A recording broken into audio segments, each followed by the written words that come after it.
Hello friends, welcome to my இன்னைக்கு என்ன குழம்பு சேனல். இன்னைக்கு என்ன குழம்பு சேனல்ல நம்ம பார்க்க போறது சூப்பரான ஒரு மோர் குழம்பு தான் ஃப்ரெண்ட்ஸ் பார்க்க போறோம். உருண்டை போட்டு எப்படி மோர் குழம்பு செய்யறதுன்னு பார்க்க போறோம். அதே மாதிரி லாஸ்ட் வீடியோல நான் உங்க எல்லாருக்கும் தேங்க் பண்ணியிருந்தேன், நீங்க பண்ற சப்போர்ட் எல்லாத்துக்குமே. ஆனா லாஸ்ட் வீடியோல பாத்தீங்கன்னா எல்லாத்த விட இந்த வாட்டி நல்ல வியூஸ் போயிருந்தது. அதுக்காகவும் நான் உங்களுக்கு தேங்க் பண்ணிக்கிறேன். தொடர்ந்து நம்ம சேனலை பாருங்க. வாங்க இப்ப வீடியோக்குள்ள போகலாம். ஃபர்ஸ்ட் நான் ஒரு கப் அளவுக்கு தயிரை நல்லா பீட் பண்ணி எடுத்துக்கிறேன். எந்த கெட்டிமோ இல்லாத அளவுக்கு ஸ்மூத்தா ஒரு க்ரீமியா பீட் பண்ணி எடுத்துக்கோங்க.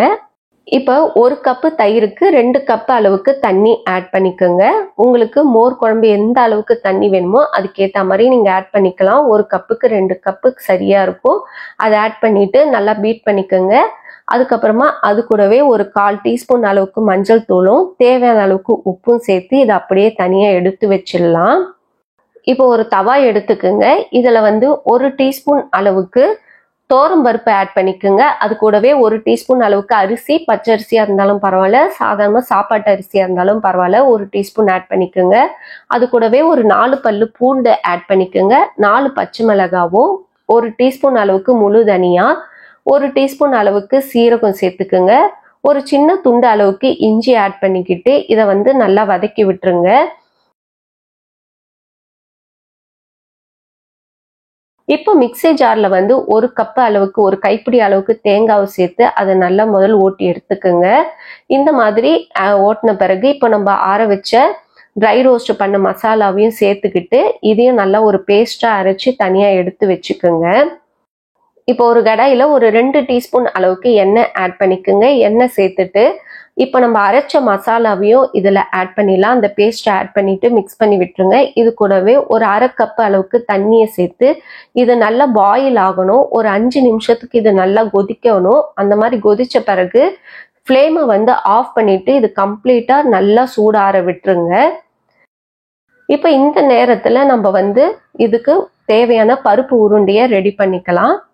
பருப்பு உருண்டை செய்யறதுக்கு நான் 1 கப் அளவுக்கு பருப்பும், ஒரு 1/4 கப் அளவுக்கு கடலைப்பருப்பு, 1 டீஸ்பூன் அளவுக்கு சோம்பு, 4 காஞ்ச மிளகாய், 6 முழு மிளகு ஆட் பண்ணியிருக்கேன். அது கூடவே ஒரு 1/2 இன்ச்சு அளவுக்கு இஞ்சியும் சேர்த்துக்கிட்டு இதை நல்லா ஊற வச்சிருங்க. ஒரு 4-5 மணி நேரம் நல்லா ஊறட்டும். ஊறின பிறகு இது நல்லா ஊறின பிறகு மிக்சியில தண்ணி இல்லாம லைட்டா இந்த மாதிரி கொரகொரப்பா அரைச்சி எடுத்துக்குங்க. இப்போ இதுல தேவையான அளவுக்கு உப்பு சேர்த்துக்கிட்டு அது கூடவே ஒரு 1/2 வெங்காயத்தை பொடியா கட் பண்ணி சேர்த்துக்குங்க. கொஞ்சமா கொத்தமல்லியை ஆட் பண்ணிக்கிட்டு இதை நல்லா மிக்ஸ் பண்ணி விட்டுடலாம். இப்போ இதை சின்ன சின்ன உருண்டையா பிடிச்சிக்குங்க. உங்களுக்கு உருண்டை என்ன சைஸ் வேணுமோ அதுக்கேற்ற மாதிரி நீங்க உருண்டை பிடிச்சிட்டு இதை இட்லி பிளேட்ல வச்சு ஒரு 3-5 நிமிஷம் வேக விட்டீங்கன்னா போதும். ரொம்ப நேரம் வேக விட்டீங்கன்னா உருண்டை பார்த்தீங்கன்னா ரொம்ப கல்லு மாதிரி ஹார்ட் ஆயிடும். ஸோ ரொம்ப நேரம் வேக விட வேண்டாம். ஒரு 5 நிமிஷத்துக்கு இட்லி பிளேட்ல வச்சு நீங்க இட்லி குண்டான்ல வேக வச்சிருங்க.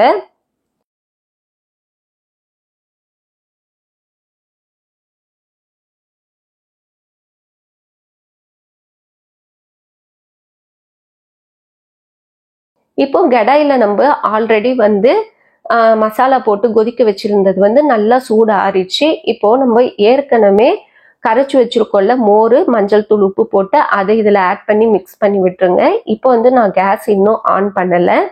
இப்போ நம்ம ரெடி பண்ணி வேக வச்ச உருண்டைகளை இதுல ஆட் பண்ணிக்கலாம். நல்லா வேக வச்சு வெந்திருக்கணும் உருண்டை, இதுல ஆட் பண்ணி விட்டுடலாம். இப்போ இது லோ ஃப்ளேம்ல அப்படியே கொதிக்கட்டும். இது கொதிக்கிற நேரத்துல இதுக்கு ஒரு தாளிப்பு நம்ம கொடுத்துருவோம். இப்போ ஒரு பேன்ல ஒரு 2 டீஸ்பூன் 3 டீஸ்பூன் அளவுக்கு எண்ணெய் ஆட் பண்ணிக்கோங்க.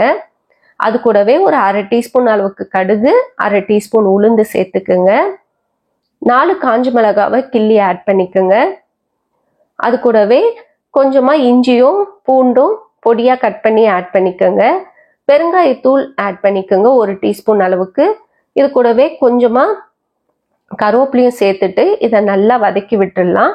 இது நல்லா கலர் சேஞ்ச் ஆன பிறகு இப்போ கொதிக்க ஆரம்பிக்கிற மோர் குழம்புல இதை ஆட் பண்ணிட்டு மிக்ஸ் பண்ணி விட்டுருங்க. மோர் குழம்பு இது ரொம்ப நேரம் கொதிக்கலாம் கூடாது. லைட்டா நம்ம ரசத்துக்கு எப்படி நுர பொங்கி வரும் அந்த மாதிரி வரும்போது நம்ம கேஸ் ஆஃப் பண்ணிடணும். அதுக்கு முன்னாடியே கொஞ்சமா கொத்தமல்லியும் பொடியா கட் பண்ணி சேர்த்துக்குங்க. இந்த மாதிரி நுர பொங்கி வரும்போது கேஸ் ஆஃப் பண்ணிடுங்க. ரொம்ப நேரம் கொதிக்க விட்டீங்கன்னா மோர் வந்து திரிஞ்சிரும், அப்படியே ஒரு திரியா ஆயிடும், குழம்பு வந்து நல்லா இருக்காது. ஸோ லைட்டா அது பொங்கி வரும்போதே கேஸை ஆஃப் பண்ணிட்டு சுட சுட சோறு கூட இதை சர்வ் பண்ணி பாருங்க. அவ்வளோ அருமையா இருக்கும். இந்த மோர் குழம்புல அந்த உருண்டை தான் ரொம்ப ஸ்பெஷலாகவே இருக்கும், அவ்வளோ டேஸ்டா இருக்கும். கண்டிப்பா ட்ரை பண்ணி பாருங்க. இந்த வீடியோ உங்களுக்கு பிடிச்சிருந்ததுன்னா மறக்காம லைக் பண்ணுங்க, ஷேர் பண்ணுங்க, சப்ஸ்கிரைப் பண்ணுங்க ஃப்ரெண்ட்ஸ். இன்னொரு வீடியோவில் உங்களை சந்திக்கிறேன். பாய் பாய் ஃப்ரெண்ட்ஸ்.